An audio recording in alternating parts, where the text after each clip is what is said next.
जब हम नमाज के बारे में सोचते हैं तो क्या तस्वीर दिमाग में आती है? शायद एक खास तरीके से खड़े होना, झुकना, सजदा करना, मतलब एक निजी, एक रस्मी अमल। लेकिन क्या हो अगर कुरान जब नमाज की बात करता है तो वो सिर्फ इस रस्म की नहीं बल्कि किसी बहुत बड़ी और गहरी चीज की तरफ इशारा कर रहा हो।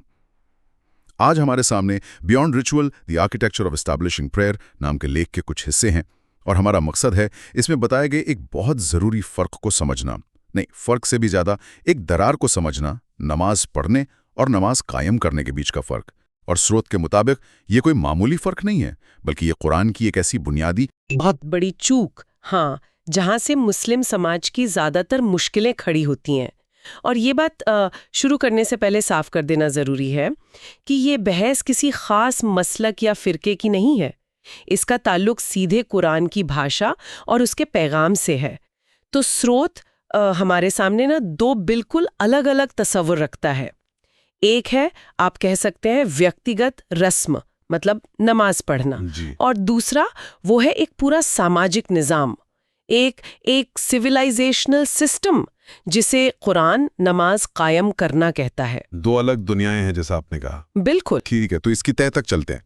स्रोत कहता है कि ये पूरा फर्क जो है वो भाषा से शुरू होता है। अरबी के दो शब्द हैं और अगर इन्हें नहीं समझा तो शायद हम कुरान के एक बहुत बड़े हिस्से का मतलब ही गलत समझ रहे हैं। बिल्कुल, ये भाषा का फर्क ही इस पूरी बहस की जड़ है। जी। पहला शब्द है सल्ला। सल्ला, ठीक है। हाँ, सल्ला। हाँ। इसका आम मतलब है किसी रस्म को अदा करना, दुआ करना, या जैसे हम कहते हैं नमाज पढ़ना। स्रोत के मुताबिक ये एक निजी अमल हो सकता है, ये मशीनी भी हो सकता है, मतलब आदत की तरह बिना सोचे समझे कर लिया। और सबसे अहम बात, ये अमल समाज में चल रही नाइंसाफी के साथ साथ भी मौजूद रह सकता है। अच्छा, मतलब एक इंसान नमाजी भी हो सकता है और अपने कारोबार में बेईमान भी। जी, सल्ला इन दोनों चीजों को एक साथ होने से नहीं रोकता। अच्छा, तो ये हुआ पढ़ना। तो फिर दूसरा शब्द कायम करना, वो इससे अलग कैसे है? वो बिल्कुल अलग है। दूसरा शब्द है अकामा। अकामा। हाँ। इसका मतलब सिर्फ अदा करना नहीं है। इसका मतलब है किसी चीज को उठाना, उसे सीधा खड़ा करना, उसे मजबूती से स्थापित करना और फिर उसे बनाए रखना। अब दिलचस्प बात यह है कि कुरान में यही अकामा शब्द दूसरी जगहों पर भी इस्तेमाल हुआ है। जैसे किसी इमारत के स्तंभों को खड़ा करने के लिए, समाज में न्याय कायम करने के लिए। इकामत अल अदल, बिल्कुल। और बाजारों को सही तरीके से चलाने के लिए, और गवाही देते वक्त सच्चाई पर मजबूती से खड़े रहने के लिए। अरे वाह, एक मिनट, ये तो बहुत बड़ी बात है। मतलब जिस शब्द का इस्तेमाल नमाज के लिए हो रहा है उसी का इस्तेमाल इंसाफ और एक मजबूत समाज की बुनियाद रखने के लिए भी हो रहा है। ये कोई इत्तेफाक तो नहीं हो सकता ना? हो ही नहीं सकता। और स्रोत में इसके लिए एक बहुत अच्छी मिसाल भी है। बताइए। सोचिए, एक खंबा या पिलर, उसे पढ़ा नहीं जाता, उसे खड़ा किया जाता है, उसे कायम किया जाता है। सही। क्यों? ताकि उस पर एक पूरी छत टिक सके, ताकि लोग उसके नीचे पनाह ले सकें, ताकि उस पर एक पूरी इमारत खड़ी हो सके। वो खंबा सिर्फ अपने लिए नहीं होता, वो तो पूरे ढांचे को सहारा देता है। स्रोत के मुताबिक अकामत अस्सलाह का मतलब यही है, एक ऐसी नमाज जो सिर्फ एक व्यक्ति की निजी इबादत न रहकर पूरे समाज को सहारा देने वाला स्तंभ बन जाए। उसका मतलब ये हुआ कि जब कुरान उन लोगों की तारीफ करता है जो नमाज कायम करते हैं तो वो सिर्फ उनकी पाबंदी या रस्मों की तारीफ नहीं कर रहा। बिल्कुल नहीं। और यही हमें कुरान के पैटर्न में बार बार दिखता है। कुरान कहता है अल्लज़ीना युकीमुना सला, यानी वो लोग जो नमाज कायम करते हैं। स्रोत इस बात पर बहुत जोर देता है कि कुरान में कहीं भी ये नहीं कहा गया कि वो लोग तारीफ के काबिल हैं जो बहुत लंबी रकातें पढ़ते हैं या जो दिन में 5 बार नमाज पढ़ते हैं। हाँ, जोर हमेशा कायम करने पर है, इस्टैब्लिशिंग पर है। इसका मतलब ये है कि कुरान की नज़र में नमाज सिर्फ कुछ शारीरिक हरकतों का सेट नहीं है, बल्कि वो अल्लाह के उसूलों के साथ एक गहरा जुड़ाव है, एक तालमेल है जो समाज में दिखाई देना चाहिए। कई जगहों पर सच लगती है। तो फिर इसका उल्टा क्या है? मतलब अगर कोई समाज नमाज को सही मायनों में कायम कर रहा है तो वो दिखता कैसा है? क्या वहां सब लोग हर वक्त इबादत करते हुए दिखेंगे या कुछ और ही नजारा होगा? ये बहुत अच्छा सवाल है और इसका जवाब बहुत दिलचस्प है। स्रोत कहता है कि नमाज कायम करने का मतलब है कि इबादत के जो निजी अमल हैं वो एक सामूहिक सामाजिक व्यवस्था में बदल जाएं। वो एक चार्ट के जरिए इसे समझाता है कि कैसे जिक्र यानी अल्लाह को याद करने के अलग-अलग तरीके जब कायम होते हैं तो उनका असर पूरे समाज पर पड़ता है। इसे थोड़ा और आसान करके समझते हैं। कोई एक मिसाल ले सकते हैं? जरूर, चलिए तस्बीह को लेते हैं। तस्बीह। जी, तस्बीह का मतलब है सुभान अल्लाह कहना, यानी ये मानना कि अल्लाह हर कमी, हर ऐब और हर बुराई से पाक है। ये एक निजी अमल है, लेकिन सोचिए जब ये सोच समाज में कायम हो जाती है तो क्या होता है।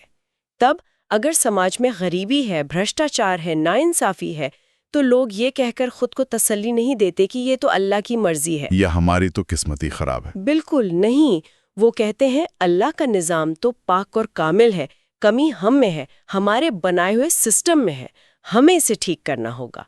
देखिए कैसे एक छोटी सी याद समाज को अपनी जिम्मेदारी लेने पर मजबूर कर देती है। अरे ये तो पूरा नजरिया ही बदल गया। हम नमाज को एक निजी रूहानी चीज समझ रहे थे और श्रुत कह रहा है कि ये तो समाज और सियासत का ब्लूप्रिंट है। ये तो बहुत बड़ी बात है। और मिसालें हैं इसमें? हाँ बिल्कुल, जैसे तकबीर यानी अल्लाह अकबर कहना, जिसका मतलब है अल्लाह सबसे बड़ा है। जब ये बात एक समाज में कायम हो जाती है तो वहाँ अल्लाह की सत्ता से बड़ी कोई सत्ता नहीं मानी जाती, न किसी बादशाह की, न किसी अमीर की, न पैसे की और न ही किसी सामाजिक रस्म की। हर कानून, हर फैसला इस कसौटी पर परखा जाता है कि क्या वो अल्लाह के हुक्म से बड़ा तो नहीं है। और तहमीद का क्या, यानी शुक्र अदा करना? इसी तरह तहमीद जब ये समाज में कायम होता है तो एक ऐसा समाज बनता है जो मुश्किलों में सब्र करता है और नाशुक्रा होकर बगावत नहीं करता, बल्कि हल ढूंढता है। और इस्तिग़फ़ार का भी जिक्र था, यानी माफी मांगना। वो कैसे एक सामाजिक व्यवस्था बनता है? ये थोड़ा मुश्किल लग रहा है समझना। ये भी बहुत गहरा है।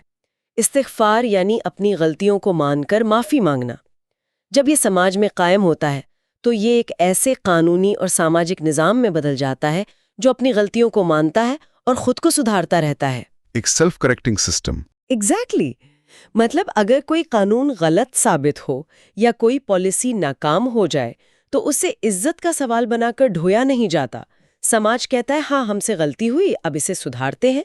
तो सार ये है कि इकामा का मतलब है कि अल्लाह की बताई हुई कदरें, इंसाफ, रहम, ईमानदारी, सच्चाई ये सिर्फ किताबों में ना रहें, बल्कि समाज की अर्थव्यवस्था में, सियासत में और अदालतों में मजबूती से खड़ी हों। जी बिल्कुल। और श्रोत इस बात को मजबूत करने के लिए पैगंबर मोहम्मद सल्लल्लाहु अलैहि वसल्लम की जिंदगी से भी मिसाल देता है। वो सिर्फ मदीना में एक मस्जिद बनाकर रुक नहीं गए। बिल्कुल नहीं, श्रोत इसे निर्णायक सबूत कहता है। उन्होंने लोगों को सिर्फ नमाज का तरीका नहीं सिखाया, उन्होंने ईमानदार व्यापार के उसूल बनाए। उन्होंने एक ऐसा भाईचारा कायम किया जहां एक दूसरे के हक अदा किए जाते थे। उन्होंने एक ऐसी न्याय प्रणाली की बुनियाद रखी जहां ताकतवर और कमजोर के लिए एक ही कानून था। जवाबदेही का निजाम बनाया। इबादत के लिए नहीं बुलाती थी, वो इन सारी कदरों को जिंदा करने के लिए बुलाती थी। नमाज मस्जिद की दीवारों से बाहर निकलकर बाजार, अदालत, घर और सियासत तक पहुंच गई। स्रोत के मुताबिक इसी का नाम इकामत अस्सलाह है। ये फर्क तो वाकई बहुत बड़ा है। इससे तो ये लगता है कि शायद हम में से कई लोग जो खुद को नमाजी समझते हैं, असल में सिर्फ पहला कदम ही उठा रहे हैं। क्या स्रोत में इस बारे में कुछ बताया गया है? मतलब कोई तरीका है जिससे कोई खुद को परख सके कि उसकी नमाज सिर्फ एक आदत है या वाकई समाज पर असर डाल रही है? हाँ, स्रोत कुछ बहुत सीधी और ईमानदार कसौटियां देता है, व्यक्तिगत और सामाजिक दोनों स्तरों पर। व्यक्ति के लिए वो कुछ सवाल उठाने को कहता है। जैसे क्या एक इंसान नमाज तो पाबंदी से पढ़ता है, लेकिन अल्लाह से ज्यादा अपने बॉस, समाज या ताकतवर लोगों के गुस्से से डरता है? क्या वो नमाज तो पढ़ता है लेकिन अपने सामने हो रहे अन्याय को देखकर खामोश रहता है, या ये सोचकर आगे बढ़ जाता है कि मुझे क्या लेना देना? ये तो बहुत चुभने वाले सवाल हैं। और भी है, क्या वो नमाज तो पढ़ता है लेकिन अपने काम में, अपने लेन देन में थोड़ी बहुत बेईमानी या धोखाधड़ी को दुनियादारी समझकर जायज ठहरा लेता है? और सबसे बड़ा सवाल, क्या उसका दीन और उसके उसूल सिर्फ मस्जिद के अंदर तक ही महदूद रहते हैं? और जैसे ही वो मस्जिद से बाहर निकलता है तो वो एक बिल्कुल अलग इंसान होता है जो दुनिया के तरीकों से जीता है। जी, अगर इन सवालों का जवाब हाँ में है तो स्रोत के मुताबिक वो नमाज पढ़ी जा रही है, कायम नहीं हुई है। वो एक अलग थलग बेअसर अमल है। और इसके उलट समाज के लिए क्या पैमाने हैं? यहाँ स्रोत एक दिलचस्प बात कहता है कि हो सकता है किसी समाज में ज़ाहिरी रस्में कमज़ोर दिखें, लेकिन नमाज असल में कायम हो। ये कैसे मुमकिन है? स्रोत का कहना है कि अल्लाह असलियत को देखता है, दिखावे को नहीं। जिस समाज में नमाज कायम होती है, वहाँ के कुछ संकेत हैं। वहाँ सच की कीमत होती है और झूठ से नफरत की जाती है। वहाँ जुल्म का विरोध किया जाता है, चाहे जुल्म करने वाला कितना भी ताकतवर क्यों ना हो और मजलूम कितना भी कमजोर क्यों ना हो। सही। वहाँ लोगों के बीच लेन देन और आपसी मामलों में अमानत यानी भरोसे का माहौल होता है, और उस समाज में सख्ती और क्रूरता पर रहमदिली हावी रहती है। कमजोरों, यतीमों और ज़रूरतमंदों का खास ख्याल रखा जाता है। शोध का निचोड़ ये है कि अल्लाह की नज़र में एक ऐसा समाज जहाँ ये कदरें मौजूद हैं, उस समाज से बेहतर है जो दिन रात इबादत तो करता है लेकिन इन कदरों से खाली है। ये पूरी चर्चा एक बहुत ही ताकतवर नुक्ते पर आके सिमट जाती है। स्रोत में एक लाइन का फैसला दिया गया है जो इस सारी बहस का खुलासा कर देता है। नमाज पढ़ना एक व्यक्ति को बचाता है, नमाज कायम करना पूरी तहजीब को बचाता है। ये एक बहुत ही गहरा फर्क है जो इबादत के मायने को एक व्यक्तिगत अमल से उठाकर एक सामूहिक जिम्मेदारी तक ले जाता है। बिल्कुल। और ये सुनने वालों के लिए एक बहुत बड़ा सवाल भी छोड़ जाता है। स्रोत ने एक व्यक्तिगत इबादत और एक सामूहिक सामाजिक जिम्मेदारी के बीच एक साफ लकीर खींचती है। अब सवाल ये उठता है कि कोई अपनी जिंदगी में और अपने समाज में इस फासले को कैसे भरे। एक निजी रस्म से आगे बढ़कर एक इंसाफ पसंद और रहमदिल समाज बनाने में अपना हिस्सा डालने का असल मतलब क्या है?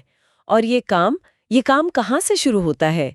क्या ये अपने घर से, अपने काम की जगह से, अपने लेन देन से, या अपने मोहल्ले में हो रही नाइंसाफी पर आवाज उठाने से शुरू होता है? हाँ, ये एक ऐसा सवाल है जिसका जवाब हर किसी को अपने अंदर और अपने आसपास की दुनिया में तलाशना होगा।